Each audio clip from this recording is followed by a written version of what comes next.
Next topic बच्चे देखिए definition है कुछ। First is intensity of magnetising field. इसका मतलब है जो मैग्नेटाइजिंग फील्ड है उसकी इंटेंसिटी कितनी है, मीन्स कितने एक्सटेंट तक मैग्नेटाइजिंग जो फील्ड है वो किसी भी सब्सटेंस को मैग्नेटाइज कर पा रही है।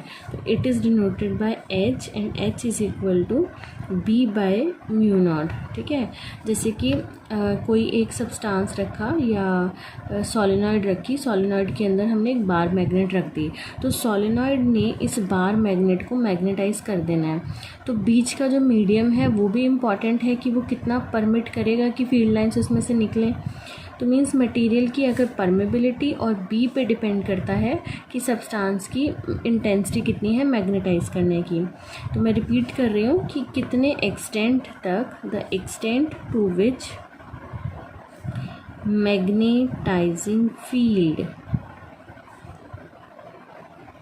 Can magnetise a substance is called intensity of magnetizing field. तो H is equal to ratio of magnetizing field B naught to the permeability in free space. B naught क्या है, मैग्नेटाइजिंग फील्ड, और ये है परमेबिलिटी। तो यहाँ से B naught आया mu naught into H, B naught is equal to mu naught into H, और म्यू नॉट की जो वैल्यू होती है वो होती है 10 इंटू 10 रेस्ट पर minus 7 into 4 pi tesla metre per ampere. So this is the value of mu naught. Fine. अब अगली डेफिनेशन है मैग्नेटिक परमेबिलिटी। मैग्नेटिक परमिएबिलिटी, इसका मतलब है कि जो मैग्नेटिक फील्ड लाइंस हैं वो कितने एक्सटेंट तक किसी भी सब्सटेंस में एंटर कर सकती हैं, उसे बोलते हैं magnetic permeability. Means the extent to which magnetic field lines can enter a substance. ठीक है, तो इसे बोलते हैं magnetic permeability. Permeability is the ratio of magnetic induction B to the intensity of magnetising field H। तो mu is equal to B by H, B is equal to mu into H. ठीक है, तो अगर मुझे ऐसी relative permeability लिखनी हो तो रिलेटिव परमेबिलिटी किसके इक्वल होती है, P बाई बी नॉट के, और B है म्यू एच के इक्वल, बी नॉट है म्यू नॉट एच के इक्वल। तो relative permeability is equal to mu by mu naught. तो mu is equal to mu R into mu naught. ठीक है, तो ये थी मैग्नेटिक परमेबिलिटी। तो आपने यहाँ से देखा कि B naught is equal to mu naught H है and B is equal to mu H है। Fine. Next definition magnetic susceptibility की। मैग्नेटिक ससेप्टिबिलिटी, इसका मतलब क्या है, ये सब्सटेंस की प्रॉपर्टी है। मीन्स कि एक सब्सटेंस जब हम मैग्नेटिक फील्ड में रखते हैं तो हाउ ईज़िली, मीन्स कितनी जल्दी अपने आप को मैग्नेटाइज कर लेता है जब मैग्नेटिक फील्ड में रखा जाता है। So how easily the substance can be magnetized when placed in magnetic field B। Main substance को जब हमने सपोज़ आयरन, कोई किसी आयरन जैसे सब्सटेंस को मैग्नेटिक फील्ड में रखा तो वो अपने आप को कितनी जल्दी मैग्नेटाइज कर लेगा, that term is called magnetic susceptibility. और ससेप्टिबिलिटी को हम एज ए काय सिंबल से रिप्रेजेंट करते हैं। ये रेशियो है magnetisation to the intensity of magnetisation M by H. ठीक है, और इसका जो है वो कोई यूनिट नहीं है, ये एक सिंपल सा नंबर है। अब हमने रिलेशनशिप निकालनी है बिटवीन परमेबिलिटी एंड ससेप्टिबिलिटी। तो नेक्स्ट है relationship between permeability and susceptibility xi m। ठीक है, करें स्टार्ट। हमें इतना पता है B is equal to B0 plus BM। ठीक है, टोटल मैग्नेटिक फील्ड हमने लिख दी B0 प्लस BM। मतलब क्या है इसका कि जो मैग्नेटिक फील्ड है B in a solenoid having material core is the sum of magnetic field in vacuum and the magnetic field in the material. तो B0 is equal to mu naught into H and BM is equal to mu naught into M। तो B is equal to mu naught H, मतलब इसकी value put कर दी, और mu naught M। So B is equal to mu not common H plus M। Dividing both side by H, मतलब दोनों को H से डिवाइड कर दिया। तो इससे हमने ऐसे लिखना है mu naught H by H plus M by H. तो B बाई एच जो है अभी मैंने आपको पीछे पढ़ाया वो म्यू है, और M बाई एच जो है वो ससेप्टिबिलिटी है। तो mu is equal to mu naught 1 plus susceptibility. Mu naught को इसके नीचे ले आए 1 प्लस ससेप्टिबिलिटी, और ये जो टर्म है ये रिलेटिव परमेबिलिटी है। तो रिलेशन क्या आया परमेबिलिटी और ससेप्टिबिलिटी में, mu R is equal to 1 plus xi M. This is important. Fine, okay, next topic is properties of magnetic material. बच्चे पीरियोडिक टेबल के सारे एलिमेंट्स को उनकी मैग्नेटिक प्रॉपर्टीज़ के अकॉर्डिंग 3 पार्ट्स में क्लासीफाई किया है, फेरोमैग्नेटिक, पैरामैग्नेटिक एंड डायामैग्नेटिक। ठीक है, कुछ सब्सटेंसेस पीरियोडिक टेबल के ऐसे हैं जो मैग्नेट से स्ट्रांगली अट्रैक्ट होते हैं, तो उनको फेरोमैग्नेटिक मटेरियल्स की कैटेगरी के अंदर रखा गया है। कुछ सब्सटेंसेस मैग्नेट से वीकली अट्रैक्ट होते हैं, और कुछ सब्सटेंसेस बड़े स्ट्रांगली मैग्नेट को रिपेल करते हैं, या कह लो वीकली रिपेल करते हैं, तो वो डायामैग्नेटिक मटेरियल की कैटेगरी के अंदर आते हैं। तो जो मैग्नेटिक मटेरियल्स, जो सब्सटेंसेस मैग्नेट से स्ट्रांगली अट्रैक्ट होते हैं उन्हें बोलते हैं ferromagnetic material. For example nickel, iron, cobalt. Fine, तो ऐसे मटेरियल को जब हम उनकी रॉड को ऐसे सस्पेंड कर दें तो अब वो अपने आप को अलाइन कर लेती है नॉर्थ और साउथ डायरेक्शन में। मीन्स नॉर्थ पोल साउथ की तरफ, और ये इसका साउथ इसके नॉर्थ की तरफ। मीन्स क्विकली सेट किया इसने along the direction of magnetic field. ये डायरेक्शन थी मैग्नेटिक फील्ड की, और इस रॉड ने अपने आप को, फ्रीली सस्पेंडेड रॉड ने फील्ड की डायरेक्शन में ही अलाइन किया। इसमें जो पैरामैग्नेटिक मटेरियल की अगर एक हम रॉड ले लें, वो अपने आप को एक्सटर्नल मैग्नेटिक फील्ड में धीरे धीरे अलाइन करती है। ये क्विकली कर लेती है एंड ये स्लोली करती है।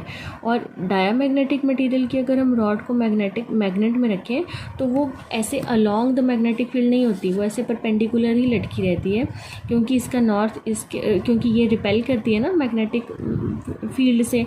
तो ये जो रॉड है ये हमेशा अपने आप को राइट एंगल डायरेक्शन में रखती है मैग्नेटिक फील्ड के, 90 डिग्री का एंगल बनाती है। नेक्स्ट देखिए, जब हम फेरोमैग्नेटिक सब्सटेंस को मैग्नेटिक फील्ड में रखते हैं, ये वाला, तो सारी मैग्नेटिक फील्ड लाइंस इसमें से पास होने की कोशिश करती हैं।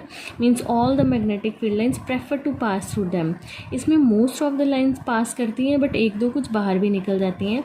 बट डायामैग्नेटिक सब्सटेंसेस से कोई भी मैग्नेटिक फील्ड लाइन पास नहीं होती।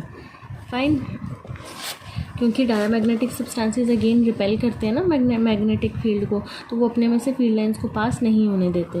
नेक्स्ट देखिए, next point, magnetic field induction. B जो है वो इस केस में वेरी वेरी लार्ज है as compare to magnetic intensity. तो इनकी जो परमेबिलिटी है वो ग्रेटर देन 1 है, क्योंकि सारी फील्ड लाइंस इसमें से पास कर रही हैं। तो बी ज़्यादा हो गया एज़ कम्पेयर टू एच, तो mu is very very large than 1। इस केस में क्या है, मैग्नेटिक फील्ड इंडक्शन वो सैंपल में ज़्यादा है। अगेन इसमें तो बहुत ज़्यादा थी, इसमें ज़्यादा तो है। ये लिखा हुआ है magnetic field induction with in the sample is more than the magnetic intensity, so permeability is more than unity. और इस केस में मैग्नेटिक फील्ड लाइंस सैंपल के अंदर डिक्रीज़ हो गई हैं, इसलिए permeability is less than 1। Magnetic field induction B within the sample is decrease due to very small as compare to magnetic intensity, so B is less than H, mu is less than 1। ठीक है। अब देखिए जो flux density है इन substances की वो larger than air है। Flux density B paramagnetic की भी लार्जर देन एयर है, बट डाया की स्मॉलर देन एयर है। नेक्स्ट पॉइंट, ये जो फेरोमैग्नेटिक सब्सटेंसेस हैं ये स्ट्रांगली मैग्नेटाइज हो जाते हैं in the direction of magnetising field, means field की डायरेक्शन में। ये वीकली मैग्नेटाइज होते हैं फील्ड की डायरेक्शन में,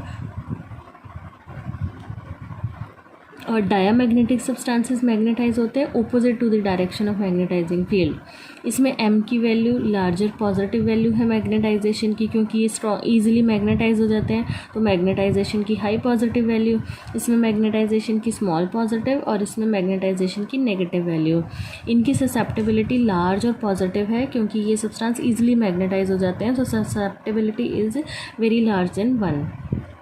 फाइन, इनकी ससेप्टेबिलिटी स्मॉल पॉजिटिव है बट इतनी ज़्यादा 1 से ग्रेटर नहीं है, और इनकी ससेप्टेबिलिटी डायामैग्नेटिक की नेगेटिव है। तो पेपर में क्वेश्चन आता है name a substance which has negative susceptibility, तो डायामैग्नेटिक स्पेसिमन की नेगेटिव वैल्यू होती है लाइक एल्कोहल, वाटर, एयर, वो सब डायामैग्नेटिक हैं और उनकी ससेप्टेबिलिटी नेगेटिव होती है। पैरा की ससेप्टेबिलिटी की स्मॉल पॉजिटिव वैल्यू होती है। नेक्स्ट, जो फेरोमैग्नेटिक सब्सटेंसेस हैं वो क्यूरीज लॉ को ओबे करते हैं। क्यूरीज लॉ है वो स्टेट करता है कि जो फेरोमैग्नेटिक सब्सटेंसेस हैं वो एक पर्टिकुलर टेम्परेचर पे आके पैरामैग्नेटिक की तरह बिहेव करते हैं। They obey Curie's law at a certain temperature, जिसे हम क्यूरी पॉइंट बोलते हैं या क्यूरी टेम्परेचर बोलते हैं। फेरोमैग्नेटिक की प्रॉपर्टीज डिसअपीयर हो जाती हैं और फेरोमैग्नेटिक सब्सटेंस पैरा बन जाता है। फाइन, क्योंकि फेरोमैग्नेटिक सब्सटेंस डोमेन से बना होता है और डोमेन में हर एक डायपोल मोमेंट की एक ही पर्टिकुलर डायरेक्शन होती है। सारे इलेक्ट्रॉन के डायपोल मोमेंट एक डोमेन के अंदर सेम होते हैं। तो जैसे जैसे हम टेम्परेचर को बढ़ाएंगे क्यूरी टेम्परेचर पे, उनकी जो डोमेन्स हैं वो वॉल्स हैं उनकी ब्रेक होनी शुरू होएंगी और फेरोमैग्नेटिक सब्सटेंस पैरा की तरह बिहेव करेगा। नेक्स्ट देखिए, ये भी क्यूरीज लॉ ओबे करते हैं और they are badly affected with the rise in temperature, means temperature के बढ़ने से उनकी प्रॉपर्टीज़ और मैग्नेटिक प्रॉपर्टी लूज़ होनी शुरू हो जाती है। और जो डायामैग्नेटिक सब्सटेंसेस हैं वो क्यूरीज लॉ को ओबे नहीं करते। तो अगर हम एक फाइनली पाउडर्ड लेके फेरोमैग्नेटिक सब्सटेंस का नॉर्थ और साउथ पोल के बीच में रखें, तो और पहले गैप कम है नॉर्थ और साउथ के बीच में, फिर हमने दोनों मैग्नेटिक पोल्स को दूर दूर कर दिया, तो सारा जो पाउडर्ड सैंपल है वो बीच में से खाली हो जाएगा, क्योंकि वो मैग्नेट से स्ट्रांगली अट्रैक्ट होता है इनका स्पेसिमेन। तो नॉर्थ वाली इधर आ गए और कुछ साउथ की तरफ चले गए, बीच में से स्पेसिमेन खाली हो गया। नेक्स्ट, पैरामैग्नेटिक सब्सटेंसेस में भी हमने पाउडर शेप को नॉर्थ और साउथ पोल के ऊपर रखा और बाद में पोल्स को पीछे पीछे कर दिया, तो सब्सटेंस जो है वो नॉर्थ और साउथ की तरफ चला जाएगा, बट इतनी क्विकली नहीं जाएगा जितना वो पैरामैग्नेटिक सब्सटेंसेस के केस में जाता है। बट अगर यही सब्सटेंस हम डायामैग्नेटिक सब्सटेंसेस का मैग्नेट के ऊपर रखें, नॉर्थ और साउथ पोल के ऊपर रखें, तो वो सारा सेंटर में अलाइन हो जाएगा, क्योंकि वो पोल्स से रिपेल होता है। नॉर्थ ने भी रिपेल करना है, साउथ ने भी रिपेल करना है, तो सारा का सारा स्पेसिमेन मिडल में इकट्ठा हो जाएगा। फाइन, मीन्स यहाँ पे weaker to stronger magnetic field की तरफ गया और यहाँ पे भी वीक पार्ट से स्ट्रॉन्ग पार्ट की तरफ गया, क्योंकि मिडल में वीक है, बाहर स्ट्रॉन्ग है, पोल्स पे स्ट्रॉन्ग है। तो यहाँ पे जो है वो सारा सब्सटेंस जो है वो strong to weaker part, means middle में जो वीक था और साइड पे स्ट्रॉन्ग था, तो स्ट्रॉन्ग से सारा वीक पोर्शन में इकट्ठा हो गया। अब देखिए, अगर हम फेरोमैग्नेटिक सब्सटेंस के सैंपल को ऐसे एक यू शेप्ड चैम्बर में रख दें और बाहर नॉर्थ और साउथ पोलैरिटी लगा दें, तो क्योंकि नॉर्थ और साउथ से ये सब्सटेंस अट्रैक्ट होगा, तो लिक्विड का जो लेवल है वो राइज़ हो जाएगा। यहाँ पे भी लेवल राइज़ होगा, इसमें डाया में भी लेवल राइज़ होगा, सॉरी पैरा में राइज़ होगा, बट जो यू शेप्ड कंटेनर में या हम चैम्बर में डायामैग्नेटिक का लिक्विड अगर फिल करें, तो उसकी एक लिम्ब में, वन लिम्ब में लेवल फॉल हो जाएगा और दूसरी ओपोजिट तरफ बढ़ जाएगा, जिस साइड मैग्नेट है वहाँ पे लेवल फॉल हो जाएगा। तो मैं रिपीट कर रही हूँ, जब फेरोमैग्नेटिक सब्सटेंसेस का पाउडर लेके एक यू शेप्ड ट्यूब में डालें, तो मैग्नेटिक फील्ड उस पर, उसकी वन लिम्ब में मैग्नेटिक फील्ड अप्लाई कर दें, तो लिक्विड का लेवल राइज़ हो जाएगा, यहाँ पे भी राइज़ होगा और डाया में वो लेवल फॉल कर जाएगा। ठीक है। तो नेक्स्ट देखिए, इंटेंसिटी ऑफ मैग्नेटाइजेशन का कर्व इधर कैसा बनता है। फेरोमैग्नेटाइजेशन में आई और एच का कर्व बनाए तो इस तरह की शेप आएगी। ये मैं आपको हिस्टेरेसिस लूप पढ़ाऊंगी, मैं उसमें समझाऊंगी कि ये ग्राफ कैसे बनते हैं। तो ये शेप चेक कर लीजिए, आई और एच की यहाँ पे स्ट्रेट लाइन है, यहाँ पे एच और आई की नेगेटिव लाइन है, नेगेटिव एक्सिस की तरफ है, ठीक। डायामैग्नेटिक के केसेस में जो इंटेंसिटी ऑफ मैग्नेटाइजेशन है आई, उसकी वैल्यू स्मॉल है और नेगेटिव है, और लेकिन डायरेक्टली प्रोपोर्शनल है इंटेंसिटी एच के। तो ये ग्राफ में शो किया हुआ है। इस केस में भी डायरेक्टली प्रोपोर्शनल है आई और एच, लेकिन पॉजिटिव वैल्यू है, तो ऐसा बनाएंगे। इसमें आई और एच की जो वैल्यू है तो पॉजिटिव, लेकिन they are not directly proportional to each other. So I H के साथ नॉन लीनियर बिहेवियर शो करता है, ठीक है। तो बाकी का हम नेक्स्ट लेक्चर में पढ़ेंगे। Thank you.